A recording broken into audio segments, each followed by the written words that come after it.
They threw my suitcase onto the sidewalk, less than an hour after my husband's funeral. My own son told me I didn't belong in that house anymore. He said homelessness suited me. I stood there, surrounded by faces I had once called family, and not one hand reached out. Grief and betrayal hit me harder than death ever could. But he didn't know. He didn't know what his father left behind. And he didn't know what I was about to do with it. The gravel cut into my knees as I scrambled to grab my suitcase from the curb. One wheel was cracked, spinning uselessly. My blouse was still black from the funeral, still damp near the collar. Brandon slammed the door behind me, and the sound felt louder than the church bells that rang just hours earlier. Megan stood inside the doorway, arms crossed, her pearl necklace glinting like teeth in the sunlight. She didn't say a word, just stared, like I was a trespasser in my own life. 23 years I spent in that house. I picked out the curtains in the kitchen, planted the rose bushes by the porch, chose the floor tile Brandon used to crawl across when he was still in diapers. But to them, I no longer belonged. Homelessness suits you.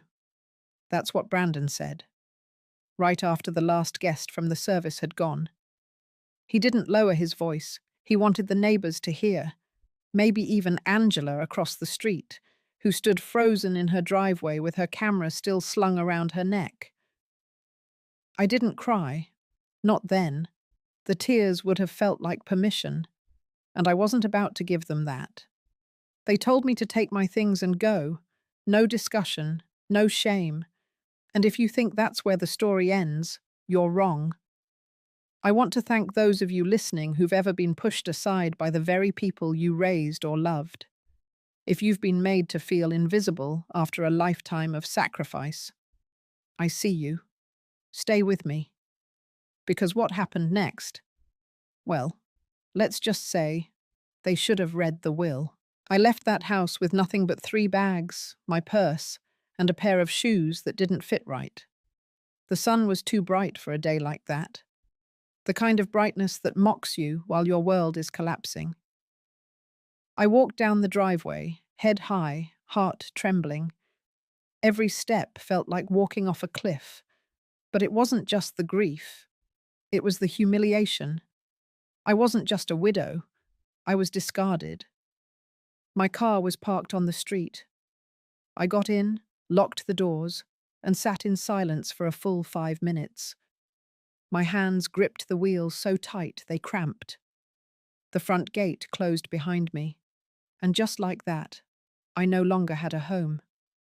But what Brandon didn't know, what Megan had never asked, was this.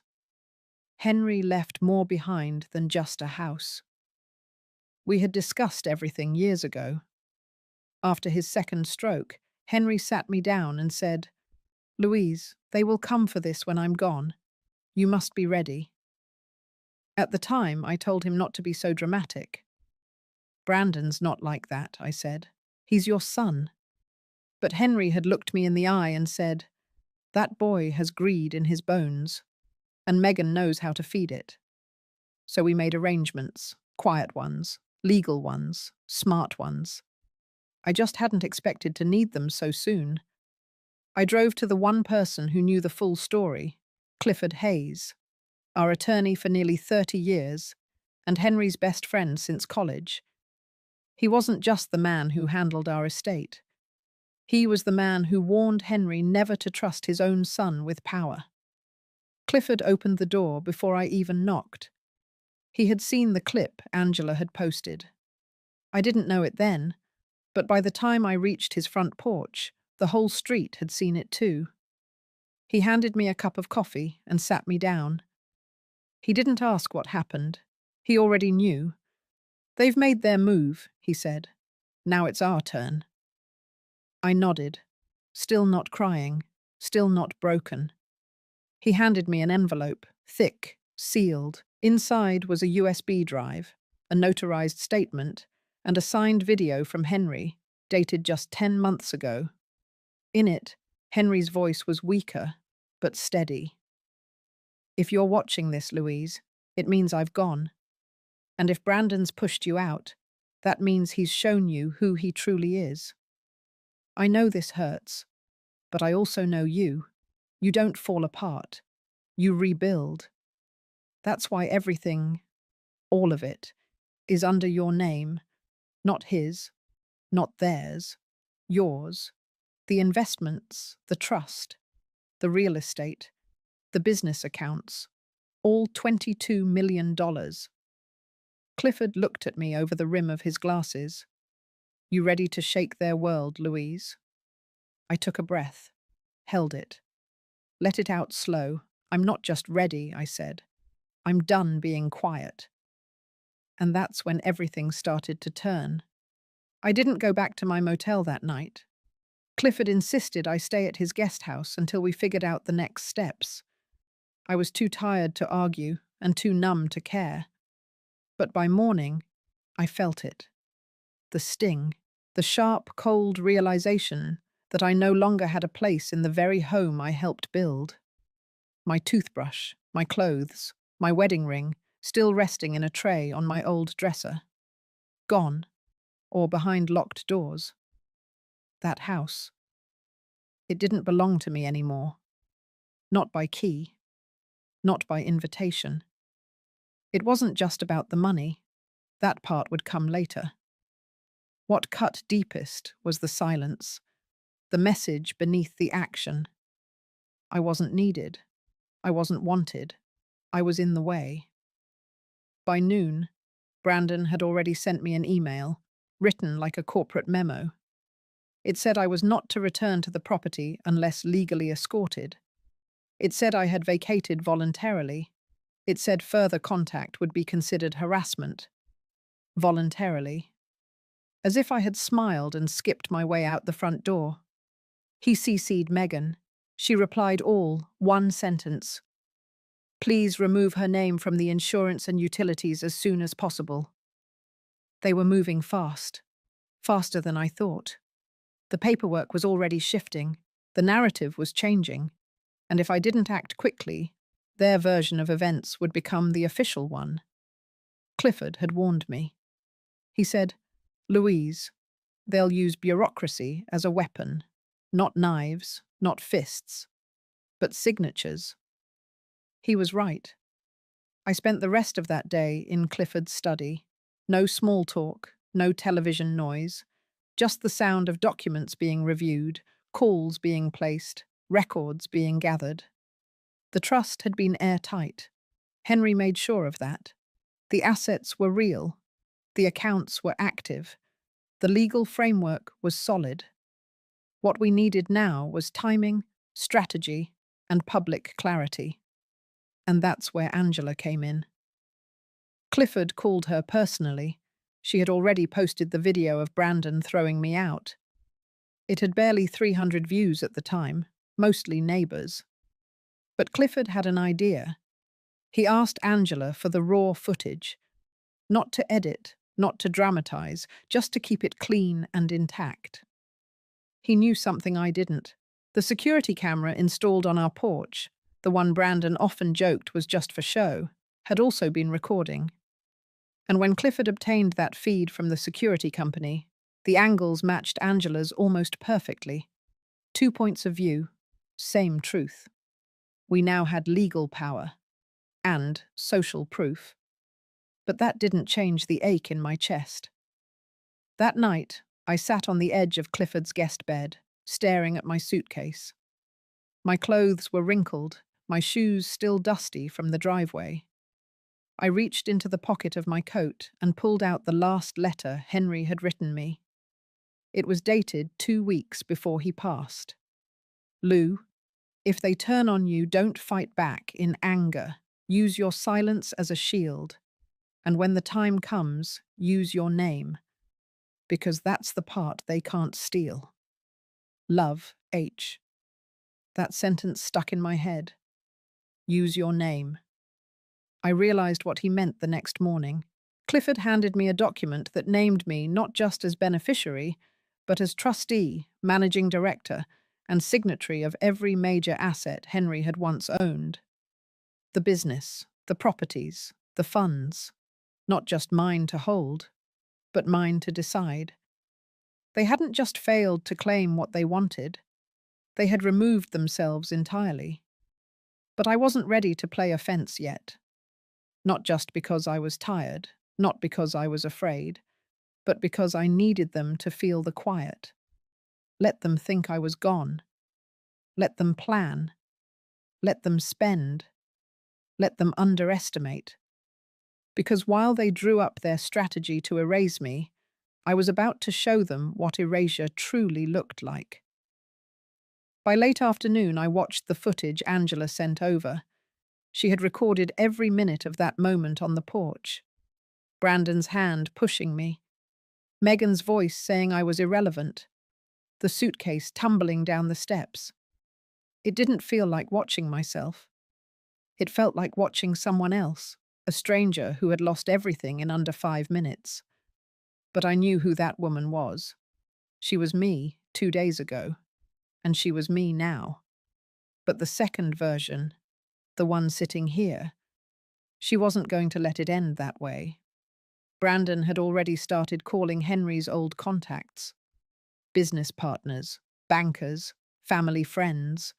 He was setting up meetings, claiming succession, calling himself the new head of operations. He didn't know. He had no idea what had already shifted under his feet. So I waited. And while I waited, I built. I built the plan. I built the team. I built the moment. Not with anger, but with focus. He would walk into that room thinking he owned the world, and I would be standing right there, ready to take it back. Brandon had arranged a meeting at the main branch of Harrington Bank for 10 a.m. sharp. He walked in like he owned the place. His tie was too tight, his voice too loud, and his eyes darted across the room as if searching for cameras that might catch his moment of glory. The bank director, Mr. Lorne, had been with the family business for over 20 years. He stood near the glass conference room, shaking hands and gesturing with that familiar corporate calm. I noticed how his expression shifted when he saw me enter, 30 seconds behind Brandon, with Clifford walking quietly beside me. Brandon didn't notice at first. He was too busy telling Mr. Lorne about new directions and vision statements. Megan was there too, in a beige pantsuit that looked 2 sizes too expensive for someone who had never worked a full year in her life. Her smile was thin, polite, the kind that masks expectation with entitlement. Clifford walked ahead of me and addressed Mr. Lorne directly. "We have a scheduled disclosure to present. Mr. Harrington's estate directives, sealed and recorded 6 months before his passing." Brandon turned. His face froze when he saw me. His mouth opened, then closed again, unsure whether to greet or confront. I said nothing. I took a seat at the head of the conference table, opened the leather folder Clifford had handed me, and waited. Clifford gestured to the screen behind Mr. Lorne's desk. A USB was inserted into the slot. The lights dimmed slightly, and then my husband appeared. The room stilled. Henry sat in his favorite chair, wrapped in the wool cardigan he wore during his last winter. His face was thin but firm. His voice had lost none of its weight. "If you're seeing this, it means I'm gone. And if you're watching with Louise beside you, it means you've already tried to push her out." He paused, looked down, then up again. "I built this family's fortune with her. Every decision, every risk, every dollar." She stood beside me. "Not you, Brandon. Not Megan. Not anyone else." He held up a document in his hand. "This trust is final. It was structured to protect Louise. Everything I leave behind, my accounts, my properties, my investments, are under her name. Not in honor, in trust. Because I trust her." He looked directly into the camera. "If you've tried to remove her, shame on you. If you think you can reverse what I've done, think again. Then the screen went black. No music, no fade, just silence. Brandon leaned back, blinking hard. Megan looked at him, but he didn't return her glance. Mr. Lorne cleared his throat and opened a file in front of him. We've reviewed the trust, notarized and recorded. Everything Mr. Harrington stated has been confirmed. Effective immediately, all assets will remain under the control of Mrs. Harrington, as per his instructions. Brandon's face turned a shade of red I hadn't seen since he was 12 and caught cheating on a math test. His voice came back, sharper this time. That's not possible. He said I would take over the estate. He told me at Christmas he was preparing the transfer. Clifford's tone remained calm. He told you what you wanted to hear, not what he wrote down. Brandon stood, his hands curled into fists at his sides. You manipulated him. You made him do this. I looked up slowly, locking eyes with my son. You don't get to rewrite history because you don't like the chapter you're in. He stared at me, and for a brief moment, I saw the little boy I used to carry on my hip. But that version of him had died long before his father did. Megan spoke next. We deserve a portion. We're family. That money was meant for all of us. Clifford reached into his folder and laid down 3 printed documents. Each one detailed financial support Henry had given Brandon and Megan over the last decade. Mortgage assistance, car leases, private school tuition for their kids. Over $400,000 in total, each payment signed, recorded, and documented. These were gifts, not investments. And Harrington considered them final. Mr. Lorne nodded, which means legally there are no outstanding claims or obligations remaining. Brandon's voice cracked. You really think you can take everything and just walk away with it? I didn't flinch. No, I think your father gave me everything and trusted me not to become like you. The air in the room turned cold. No one said a word. Outside the glass walls, I could see people moving through the lobby, a quiet rhythm of ordinary lives continuing while mine stood in this sharp, silent moment. Clifford leaned toward the director. There's one more item to disclose. Angela had arrived 10 minutes before we walked in. She stood just outside the door with a small drive in her hand. She nodded at me through the glass. Clifford waved her in. This footage, recorded by an eyewitness on July 18th, shows Mr. Brandon Harrington forcibly removing his mother from her residence immediately after Mr. Henry Harrington's funeral. Angela plugged in the drive. The video played. Brandon's voice filled the room, loud, cruel, clear. You don't belong here. You can rot with his name, but you don't get his house. The suitcase tumbled down the stairs. My body stumbled behind it.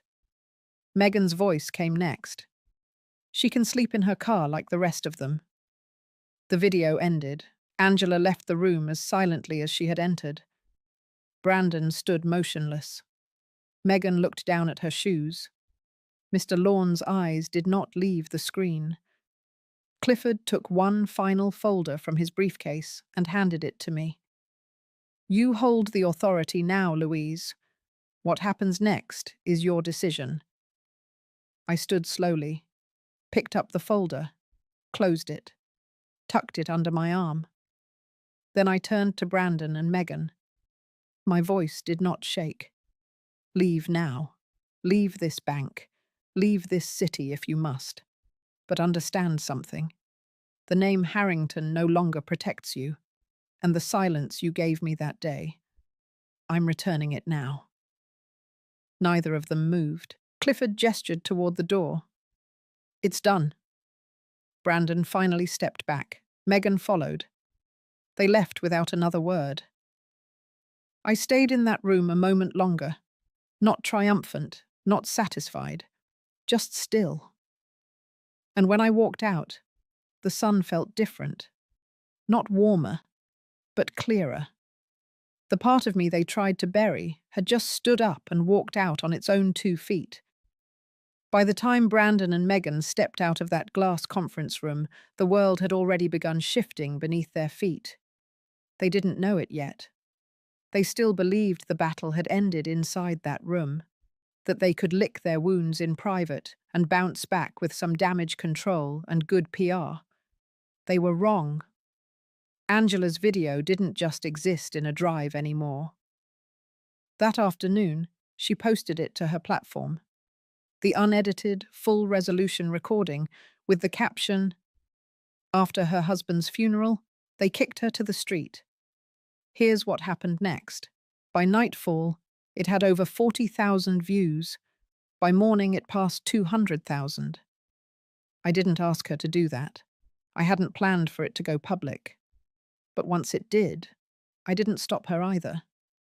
The comment section exploded. Strangers from across the country weighed in. Retired teachers, widows, mothers, daughters, women who had been pushed aside, silenced, cut off by the very people they raised. They saw themselves in me, and they were furious. But the real storm began when Clifford handed the footage to 2 news outlets that had long covered our family's business ventures. Quietly, strategically, no drama, just facts. A press packet with documents, the video, and Henry's trust. It wasn't about revenge, it was about truth. The headlines the next day were brutal. Bank heir tries to oust mother after funeral, fails spectacularly. Greed has a new name, Brandon Harrington. Widowed matriarch turns tables on entitled son. The story reached the local stations by noon. By 5, national networks had picked it up. Brandon tried to respond. Megan tried harder. They called the coverage slanderous. They accused Angela of staging the video. They claimed I had manipulated Henry in his final days. They hired a crisis management firm. They sent out a press release calling it a family misunderstanding blown out of proportion. But they had no traction. Not against what people had seen with their own eyes.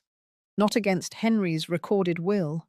Not against a grieving woman standing quiet and strong while the people she raised tried to erase her. By the end of that week, 2 of Brandon's largest contracts at Harrington Holdings had been pulled. One from a logistics partner who had worked with Henry for over 15 years. The other from a tech distributor based in Arizona. Both cited a loss of confidence in leadership. Megan's name was quietly removed from the board of a local charity she used to host galas for. A statement was released, thanking her for her past service. Nothing more. And then came the letters. Clifford received 2 formal notices from the county's legal department. The first confirmed an investigation into financial misconduct, triggered by the forged documents Brandon had submitted earlier in the year to access one of Henry's dormant accounts. The second was an ethics complaint filed against Megan for pressuring a former employee at the bank to rush internal transfers. We didn't need to push. The damage was already unfolding. The final blow, though, came not from the courts or the press. It came from inside the family. Megan's sister, Carrie, someone I hadn't spoken to in years, reached out through Clifford. She had seen the footage, she had followed the story, and she had something to share. Emails. Dozens of them. Exchanges between Brandon and Megan during the weeks leading up to Henry's death. Discussions about transferring property titles. Debates about who would take over the foundation. One email titled, "How to Ease Her Out Legally," included bullet points on isolating me from our joint advisors. Carrie had seen enough. She didn't want to be part of it anymore. Clifford submitted the emails as supporting evidence in the pending ethics review. They were also shared, carefully, with the same media outlets who had covered the story first. I didn't say a word publicly. I didn't need to. The silence, just like Henry promised, became my shield. And yet, through all of it, I still felt the ache. The betrayal doesn't vanish just because others see it now. The wound doesn't close because justice finally knocks on their door. I watched from Clifford's porch as reporters knocked on Brandon's gate, asking for statements. I saw the photos of Megan leaving her beauty clinic with her face turned from the cameras. I heard the voicemail Brandon left, his voice thick with panic. He didn't ask for forgiveness. He demanded understanding. He said things had spiraled, that this wasn't the way it was supposed to go, that I needed to help clean it up, for the sake of the family name. But he had burned that name the second he threw me off the steps, and the world had seen the flames. Still, I didn't respond. Not until Clifford told me the investigation was expanding, that Henry's name was being cleared, posthumously of any suspicion, that the trust had stood strong, that every claim against me had collapsed under its own weight. Then I knew it was time to close the door, time to step out of their shadows, not just legally, but emotionally. I wasn't the woman on the steps anymore.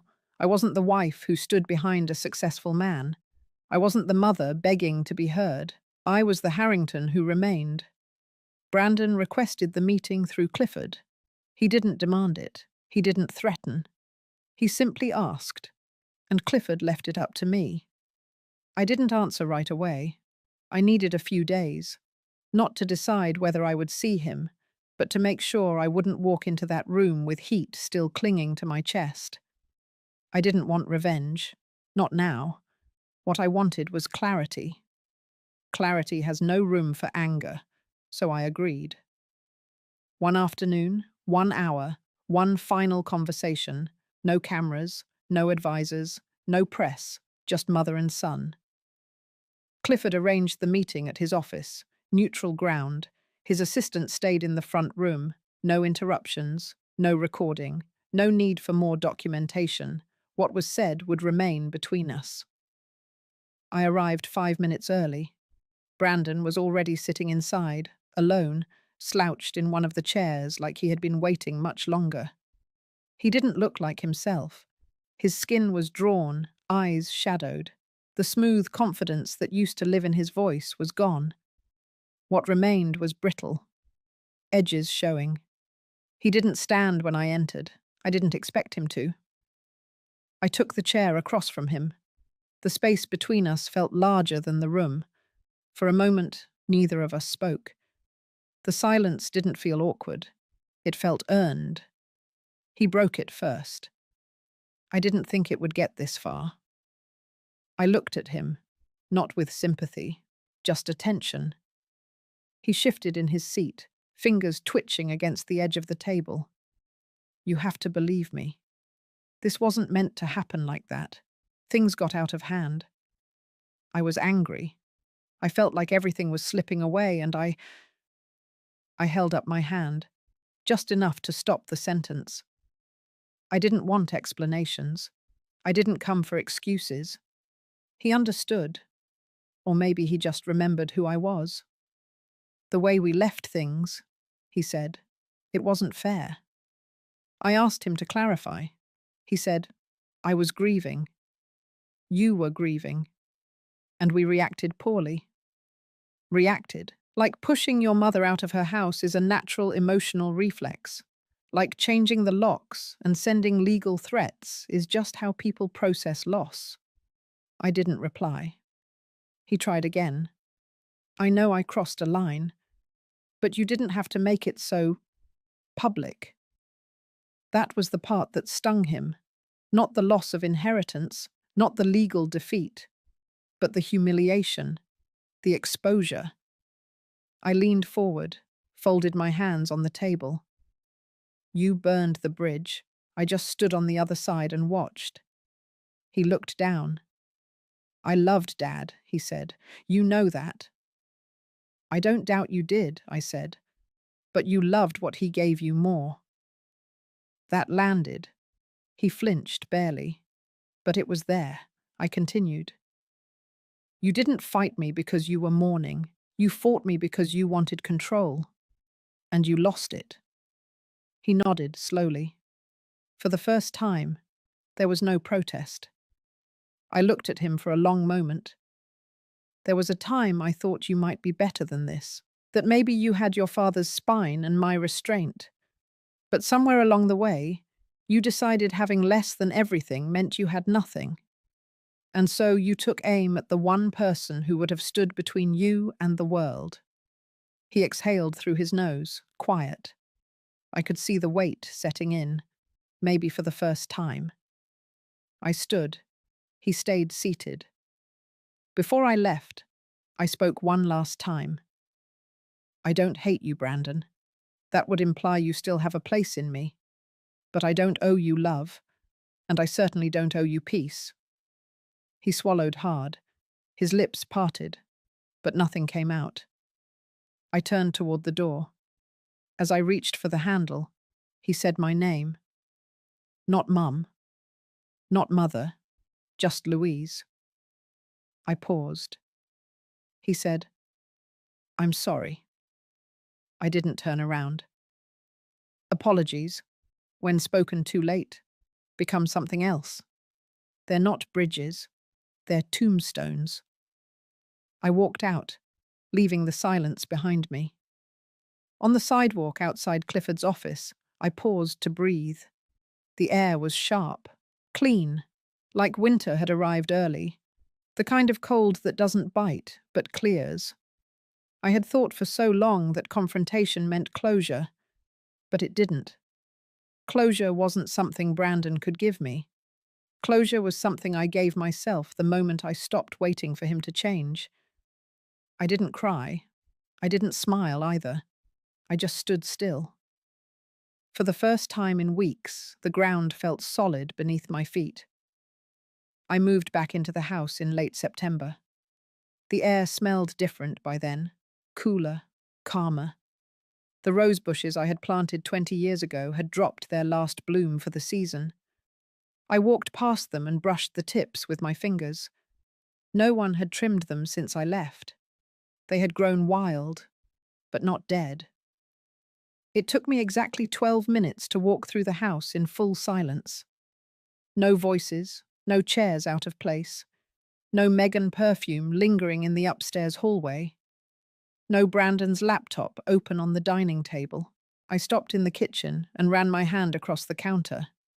The same one I had wiped 100,000 times, waiting for Henry to come back from the office, or Brandon to come back from school, or for dinner to cool. This time, there was no waiting. The quiet wasn't absence anymore. It was peace. I didn't unpack right away. I just breathed. By the second week, I knew I couldn't stay in the house just to remember what had happened. I didn't want my healing to come from silence alone. I needed to do something, something with direction, something that lived beyond the betrayal. So I opened Henry's old folder labeled Community Ideas. Inside were notes from a time when he and I used to dream out loud. Ideas for scholarships, community gardens, retirement workshops, programs for widows and single mothers. Henry had written them down on scrap paper, sticky notes, even backs of envelopes. We never had time back then. The business always came first, family came next, and there was never enough left for the rest. But now I had time, and the means, and more importantly, the will. With Clifford's help, I took the first steps. The paperwork was long, the approval process slow. But I wasn't in a rush. This wasn't about proving a point. It was about reclaiming what Henry and I believed in long before the world twisted around us. By late November, the Louise Harrington Foundation for Women and Youth was officially chartered. I funded it with $5 million from the trust. The rest would remain invested for long-term impact. The foundation would offer full scholarships for first-generation college students. It would also support programs for widowed women starting over, including housing grants and life skills training. Emily was the first to receive a letter. The young woman who had stood on my lawn that day, watching my suitcase hit the sidewalk. She had no idea I remembered her face, but I did. That kind of kindness lives in the memory. Her scholarship included tuition, housing, and a personal stipend. I wrote her a note with the acceptance packet. It said, "I see in you what I once forgot to see in myself. Take this chance and give back one day, in your own way." She sent me a letter a week later, handwritten, thankful, hopeful. I read it twice and tucked it into Henry's folder. The foundation began small, a team of 5, 3 of them women over 60. One was Dorothy, who used to clean houses part-time in the neighborhood. The others were women from the church, all sharp, practical, with hearts like anchors. Every Tuesday we met at the old town library. Clifford gave us a small annex space to use until our office was ready. There was no plaque on the door, just a paper sign taped to the glass. But people started showing up. Mothers who'd lost jobs, girls who had dropped out of school, grandmothers raising grandchildren, a woman named Carla, who'd been living in her car for 8 months after her son changed the locks. They didn't come with complaints. They came with tired eyes and soft questions. And we met them with warmth, coffee, and something rare these days: respect. I didn't tell them my story, not fully. Some had read the articles, some whispered to each other when I entered the room, but I let the foundation speak louder than any headline ever could. Henry's old study became the operations center. His leather chair still faced the window. I kept it that way. Every time I passed it, I felt him there. Not as a ghost, but as a co-founder. One morning in December, I watched the sunrise from that chair, coffee in hand, blanket over my knees, snow falling in slow silence. And I thought of everything that had broken, and everything that had grown from it. Grief doesn't go away. It changes shape. And if you let it, it makes space for something unexpected. I didn't need Brandon's apology. I didn't need Megan's silence. I didn't even need the public to remember what had happened. I needed only this room, these women, this work. The kind of peace that asks for nothing but presence. In the end, I didn't just keep the house. I filled it. With laughter. With purpose.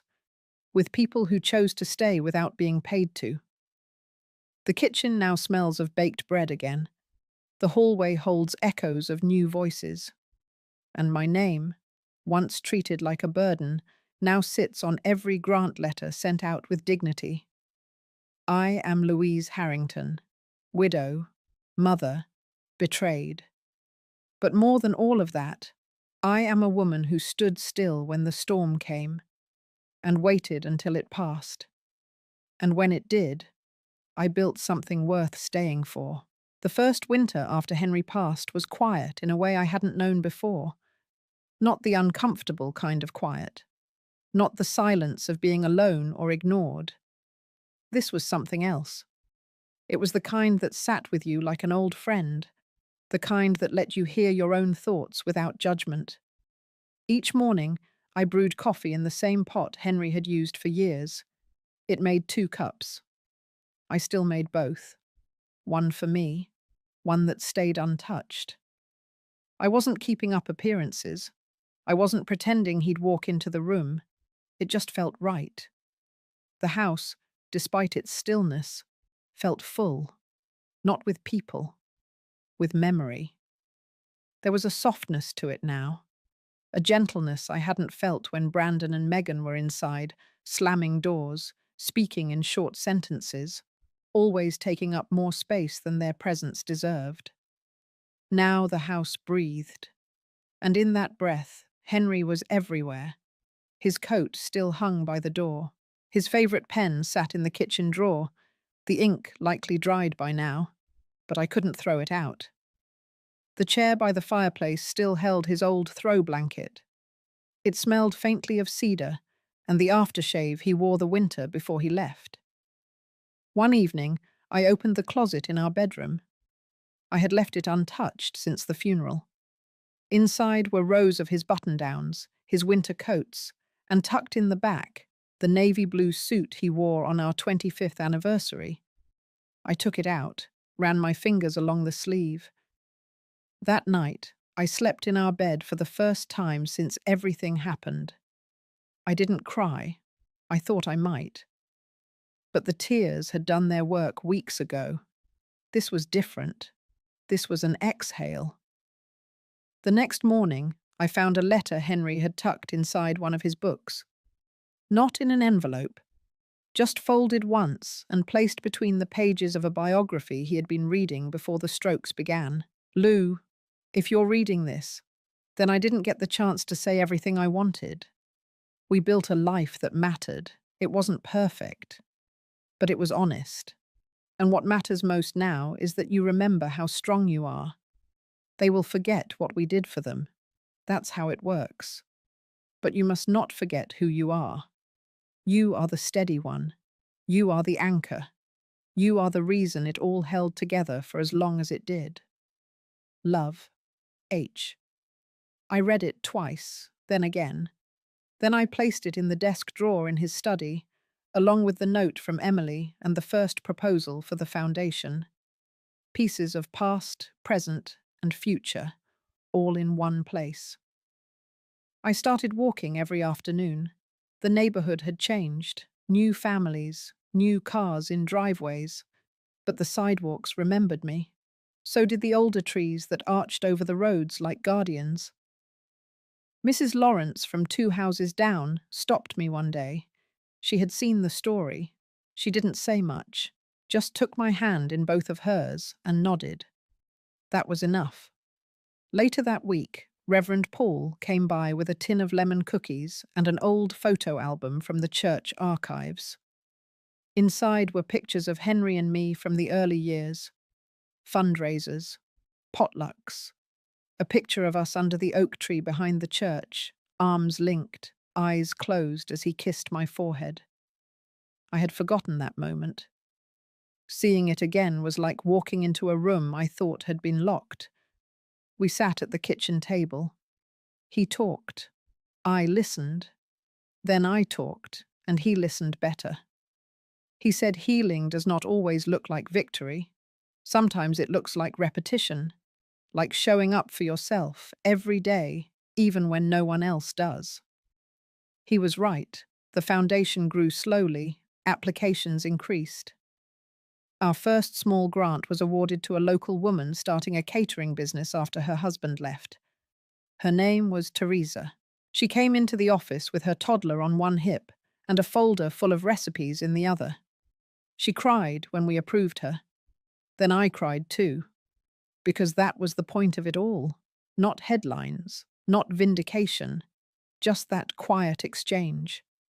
One woman saying I need help, another saying I believe in you. Henry would have loved her spirit. He always admired people who didn't fold when the world turned sharp. At night, I often sat in the den with a book. I rarely finished any of them. My eyes would drift. My mind would wander. But it was enough just to sit there, to know I had made it through the noise. I didn't see Brandon again. He sent one letter in the spring. No return address. No apology. Just a typed page saying he was moving, selling his firm, and wanted to start over somewhere quieter. I folded the letter once, tucked it in the back of my closet, and left it there. Some stories didn't need revisiting. Some wounds didn't need reopening. I wasn't angry anymore, just finished. One Sunday, I walked into the church alone, sat in the same pew Henry and I had shared for decades, the same creak in the floorboard, the same soft light through the stained glass. And I felt him again, not beside me, within me, not gone, just carried. By the end of the service, I knew I had come full circle, not to return to what was, but to live fully in what remained. It was a Tuesday morning when I opened the attic. Not for any particular reason. The house had finally settled into a kind of rhythm. I woke with the sun, drank my coffee with the blinds cracked open, worked in the foundation office 2 or 3 days a week, and spent the rest of my time walking or reading or tending to small things. The days had softened. There was no longer any fire beneath my feet, only steadiness. But that morning, I found myself standing at the foot of the attic ladder with a box of labels and a roll of tape. I figured it was time to sort things, to see what had been left in the corners. The attic smelled like wood and time. Dust floated in the light from the single window.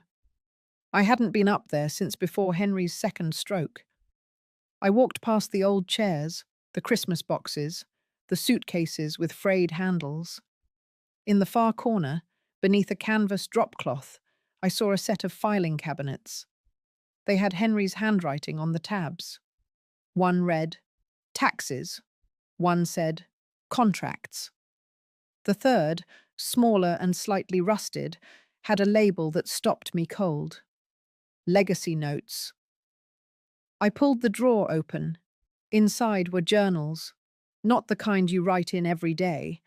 These were carefully dated with simple covers, most of them marked by month and year. He had started them after his retirement, I guessed. Maybe earlier. One entry per week. Some pages were short, others stretched across 3 or 4 pages. His handwriting was neat, notebooks of a man who liked order. I sat on an overturned box and began to read. The first entry I opened was dated 11 years earlier. It began with a sentence that sounded like Henry to the bone. "This morning I watered the tomatoes and thought about who I used to be." He wrote about work, about business deals he regretted, about people he had trusted who let him down, and people he underestimated who became friends. He didn't name names often, but the emotion was there, between the lines. He was reflective, honest, never bitter. One entry stood out, dated a few months before our 30th anniversary. "Louise held my hand today while we crossed the parking lot at the grocery store. 35 years we've walked beside each other. Still, her hand feels like home." I closed the journal for a moment. Let the quiet fill me. Then I kept reading. Over the next hour, I moved through entry after entry. He wrote about Brandon, about how proud he was when he graduated, and how worried he became when the ambition turned sharper than the gratitude. He mentioned Megan only twice. Once during a family holiday. Once after a fundraising dinner when she had criticized my dress behind my back, not realizing Henry had overheard. He wrote about the company, about leaving it behind, about fearing what might happen if he left too much power in the wrong hands. And then he wrote about me, consistently, quietly, with a reverence I hadn't always known he carried. "Louise is quieter than she used to be, but stronger. I've seen her hold this family together without anyone noticing the seams. She keeps everything running, and no one stops to ask how. I hope she knows I see it." Another entry later. "I worry that I've made decisions that have put her in a place where she must fight for what should be hers by right. I pray I've done enough to protect her when I'm no longer able to speak for her." He had spoken for me, in the will, in the trust, in those videos. But here, in the journals, he spoke for me in a way that didn't need lawyers or banks. He saw me. That night, I brought one of the journals down from the attic and left it on the kitchen table. I didn't read from it again, not right away.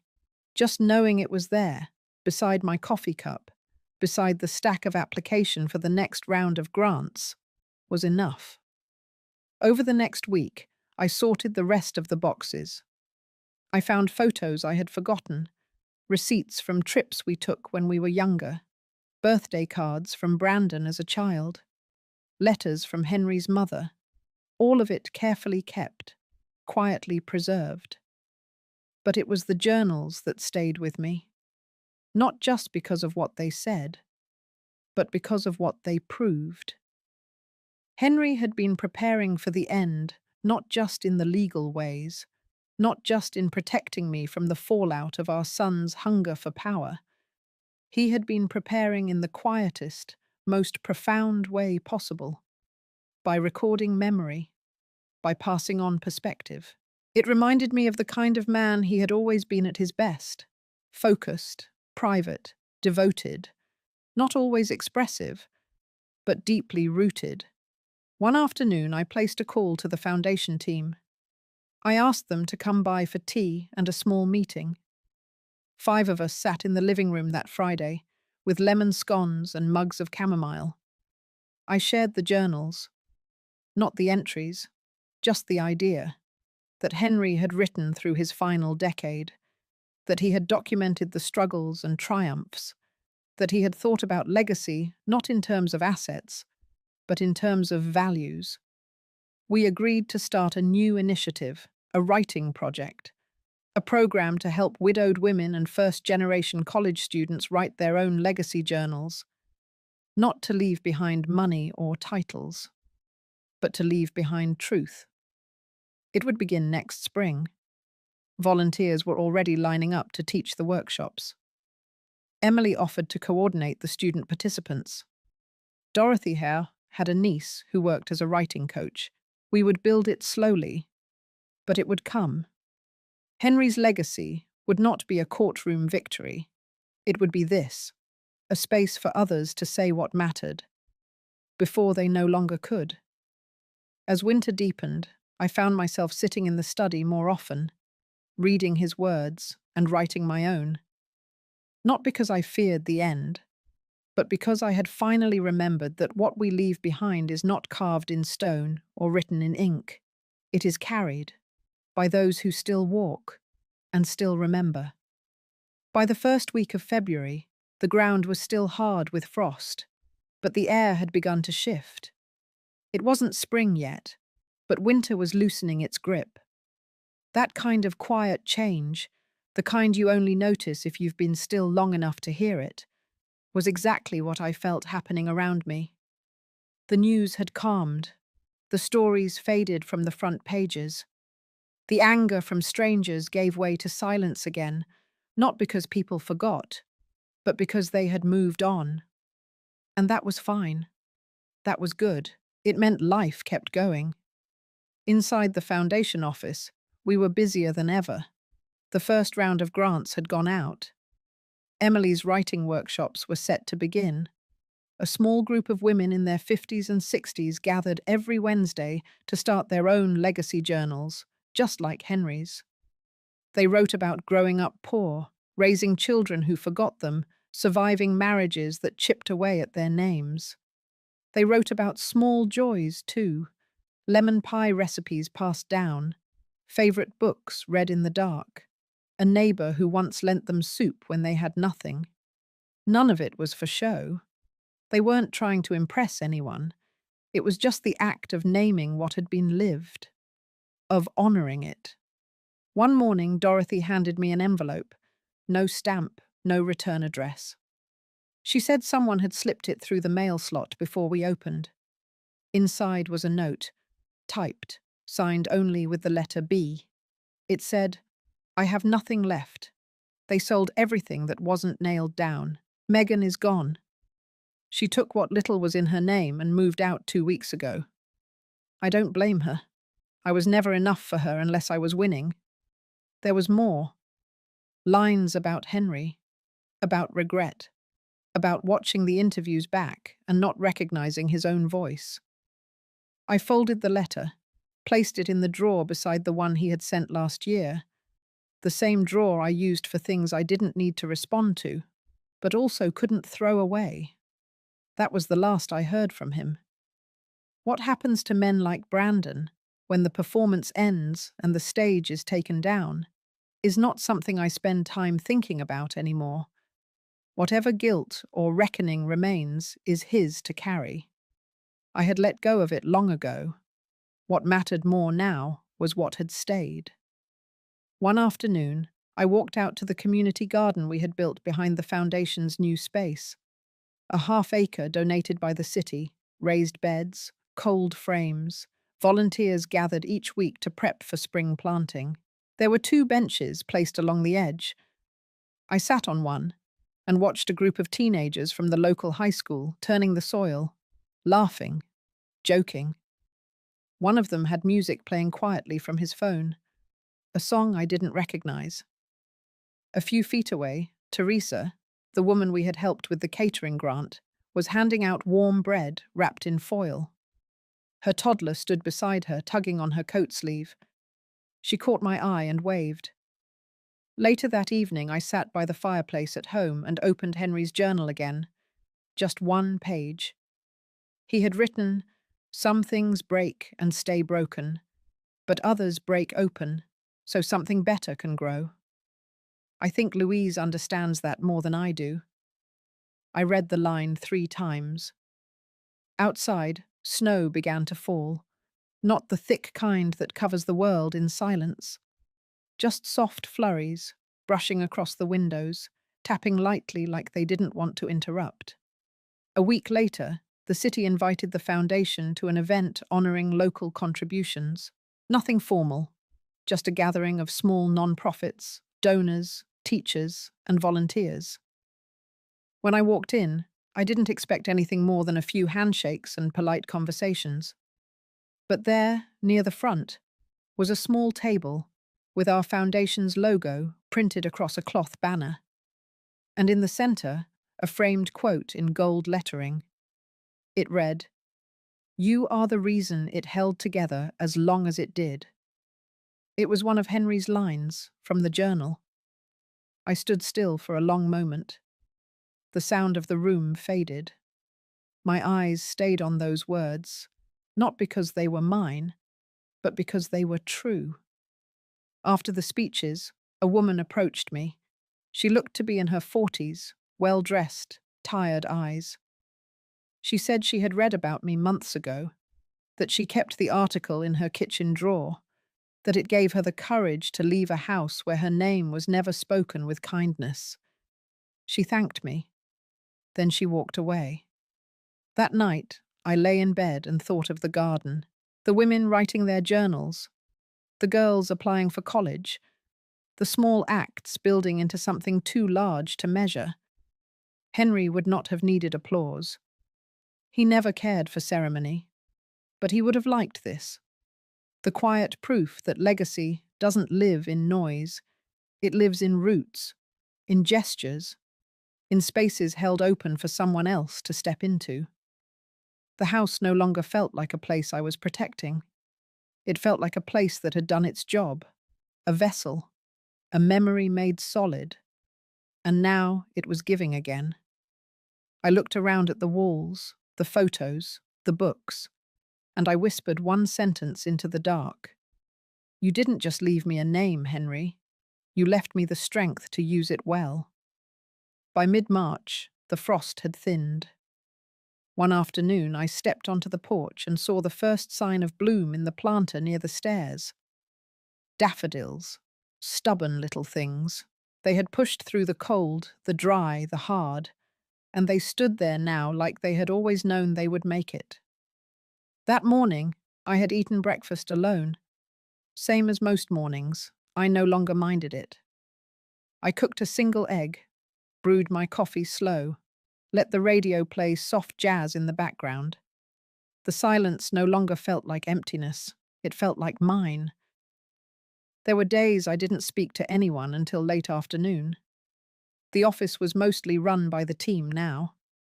I showed up when needed, read over proposals, made final approvals. But I had stepped back a little. Not because I was tired, but because I had learned the difference between controlling something and guiding it gently from behind. After everything, people expected me to be louder, more defiant. They wanted a woman who walked around with a gavel in her purse and a fire in her eyes. But the truth was, after all the noise and the bitterness, I didn't want to carry sharpness anymore. I wanted to carry stillness, Clarity, the kind of peace that can't be taken or traded. One night I sat by the fire with a glass of water and a book I had read years ago. The words had changed for me, or maybe I had changed for the words. I didn't need stories of revenge or triumph anymore. I needed stories of quiet strength, of people who chose grace not because they were weak, but because they had already won. That was what no one told you about healing. It didn't announce itself. It came in small choices. In walking past the room you used to cry in and not stopping. In letting the anger sit on the porch like an old dog, knowing it didn't need to come inside with you. It came in letters you didn't send, in meetings you didn't request, in knowing you could scorch the earth and choosing instead to plant something. A few weeks later, I received a call from Emily. She asked if I'd be willing to attend the final session of the journal workshop. Just to listen. Maybe say a few words if I felt like it. I arrived a little early. The building smelled like lavender and ink. On the walls were framed quotes from the women's journals, lines that made your chest ache. That told you exactly what these women had survived. I sat in the back as they took turns reading aloud. One woman, a grandmother who had raised 4 children alone, read a passage about standing in line at the food bank with her pride tucked behind her grocery list. Another woman read about losing her name in a marriage that never once celebrated her, and how she took it back by learning how to sign it again at the bank. There was laughter, too, stories of birthday cakes made from boxed cornbread, of dancing in the kitchen with bare feet, of whispering old songs to babies who were now grown men. When it came time to speak, I stood slowly. My hands rested lightly on the back of the chair in front of me. I didn't prepare a speech. I didn't need to. I said I was proud of them. I said healing doesn't look like what we think it should. That sometimes it looks like a woman writing the truth down on paper and not asking anyone's permission. That telling your story is an act of courage, even if no one else ever reads it. And I meant it. Afterward, one of the women hugged me. She smelled like eucalyptus and strong will. She said she had followed the story about my son, that it had helped her walk away from her own. I didn't say much in return, just held her a little longer than usual. That evening, when I got home, I lit a candle in the kitchen, not for ceremony, just for warmth. I poured myself a cup of chamomile and sat down in the armchair Henry used to favor. I let my eyes close. Some part of me thought about Brandon. I wondered if he had found a job, if he had moved somewhere new, if he still blamed me, or if he had finally looked in the mirror long enough to see the truth behind his choices. But I didn't linger on it. That was the gift of survival. You learned what deserved space in your thoughts, and what didn't. I had grieved him, not just the man he became, but the boy I used to love with open arms. I had buried that boy quietly inside me, not with malice, but with acceptance. By the end of the month, the days stretched longer. Light crept in through the blinds earlier each morning. The town's annual spring fair was around the corner. I had volunteered to bake pies for the local church table. Apple and blueberry. No fanfare, just something made by hand. Life, in all its complicated, painful, ordinary beauty, was still moving forward. Not because everything had been fixed, but because I had learned to let go of what no longer needed holding. And in that letting go, I found a space big enough for peace. The morning started like any other. I was out in the backyard, pruning the herbs that had survived the winter in stubborn defiance. Rosemary was holding strong, its fragrance clinging to my fingers. The wind carried the scent of soil and fresh-cut grass. Birds called from the hedges like they were announcing the world was still turning. I had just come back into the house when I saw the envelope. No name on the front, just a single sheet inside, with blocky handwriting that I hadn't seen in years. It said simply, "I'll be passing through town next week. If you're willing, I'd like to stop by. Only if it doesn't bring you more harm than good." There was no signature, but I knew the writing. Megan. I didn't write back. I didn't need to. Some things, if they come, they come. If not, life continues as it always has. That following Thursday, just after 4 in the afternoon, a car pulled into the driveway. Not flashy, just a silver sedan with a dent near the rear bumper. Megan stepped out, dressed plainly in jeans and a button-up blouse, her hair longer than I remembered. She looked older, but not in a way that time had punished her. More like someone who had stopped fighting gravity and started listening to it instead. I opened the door before she could knock. She didn't smile, but her eyes didn't carry the coldness they once had. She stood still for a moment, her hands wrapped around the strap of her bag, then nodded slightly. I stepped aside, said nothing. She walked in, her shoes making soft contact with the old wood floors. The living room hadn't changed much. She noticed that. Her eyes drifted to the fireplace, the bookshelf, the small photo of Henry on the mantel, then to the dining room, where the chairs were now mismatched on purpose. I had sold the original set months ago and found comfort in things that didn't quite match, but still belonged together. We sat in the kitchen. I poured her a cup of tea without asking what she preferred. She accepted it with quiet hands.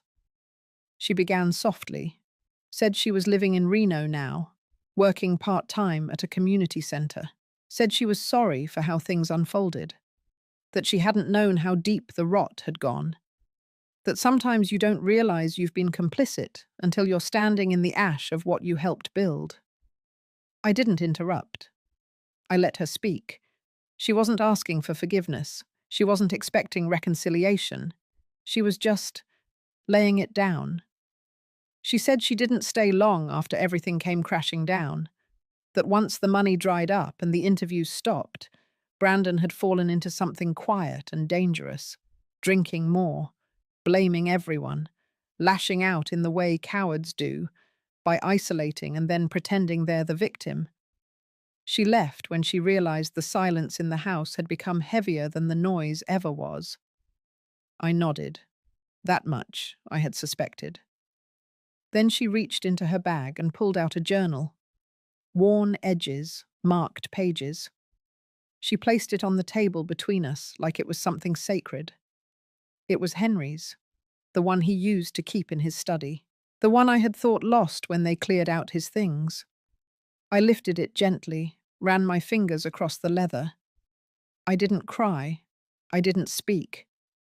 My hands said what my mouth didn't know how to form. She told me she had found it among her things when she moved, that Brandon had taken it, likely without understanding its value, that she kept it safe once she realized what it was. Then she said thank you, for not sinking, for standing tall, for not turning the ugliness into more ugliness. She said it taught her something, about herself, about what kind of woman she didn't want to become. Then she stood up. She didn't ask to stay, didn't linger, just said she hoped I would keep doing the work I was doing, and with that, she left. I sat there for a long time, the journal in my lap, the tea gone cold, the sun dipping lower behind the pines. Later that night, I read from it. Henry had written, "Some storms don't pass. They stay inside you, but sometimes they water something you didn't even know was growing." And I understood then what he meant. The people who hurt us may never return, changed. But sometimes, someone who stood nearby comes back, carrying something worth holding. And that is enough. There were no fireworks, no parades, no closing credits rolling with music swelling beneath the final scene. Just the quiet creak of a rocking chair, and the whisper of evening slipping through the trees behind my house. I don't remember the exact moment when I stopped needing answers. Maybe it was when I held Henry's journal again, or when I saw Megan's eyes finally free from calculation. Or maybe it was earlier, when I stepped out of Clifford's office that cold day and realized I didn't want revenge anymore. Not because they didn't deserve it, but because I deserved more than them. People say closure is a destination, but it's not. It's a quiet place inside yourself where the noise of what they did no longer echoes louder than the life you've built since. For a long time, I carried pain like armor. It made me sharper, faster, more vigilant. I thought staying angry meant staying strong, but that anger took up space that could have been filled with something softer, something mine. Now, I spend my mornings in the garden, my afternoons at the women's center, and sometimes I sit with women who look like me and hurt like I did. I tell them not to rush the healing, that scars are slow storytellers, that not every chapter has a villain worth naming. Sometimes the villain is silence, or regret, or the part of you that forgot how to fight. I look around my home now and feel no ghosts. Henry is here, but not in grief. He's here in the wind chimes he hung outside the porch, in the smoothness of the wood he carved into the banister. He's in the letter he wrote me on our 20th anniversary, tucked into the back of that journal, where he wrote, "You are not built for war, Louise. But if war comes to you, I hope you fight like you're protecting your peace, not proving your worth." He always saw what I could not, and in the end, I think I became the woman he knew I was. Brandon never wrote again. I don't think he will. I don't wish him harm. I don't wish him well either. I simply don't wish. And that, for me, is peace. Megan's visit never repeated, but her silence since has been a gentle one, the kind that says she understands the door was never hers to knock on again, and that is enough. The trust I created in Henry's name is thriving, not because of how much it holds, but because of what it represents. Each woman who walks through those doors isn't just seeking shelter or advice.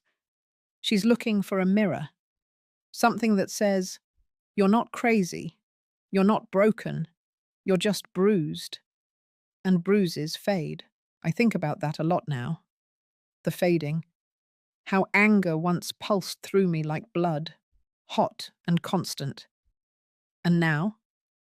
Now I sit beneath my maple tree with a cup of tea, and I hear the leaves rustling like they're whispering, "Let it go, let it go." So I do. Not all at once, not perfectly, but piece by piece. Some nights, I still wake up to the memory of that awful afternoon, the door slamming behind me, their voices laughing, their footsteps walking away.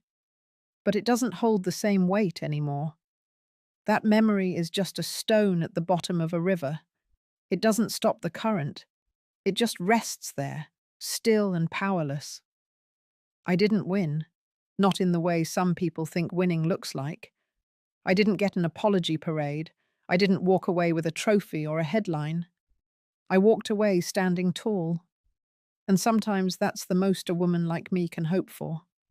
Not to conquer, but to reclaim. Not to shout, but to speak clearly. Not to burn it down, but to rebuild in the ashes something warmer, softer, quieter. Something mine. If any part of this story echoed in your heart, even just a little, I'm sending you a quiet nod from across the screen. We may not know each other, but if you've ever felt pushed aside, forgotten, or underestimated, I hope this story reminded you that your silence doesn't mean surrender. Your calm can be your strength. And your story, whatever chapter you're in, is far from over.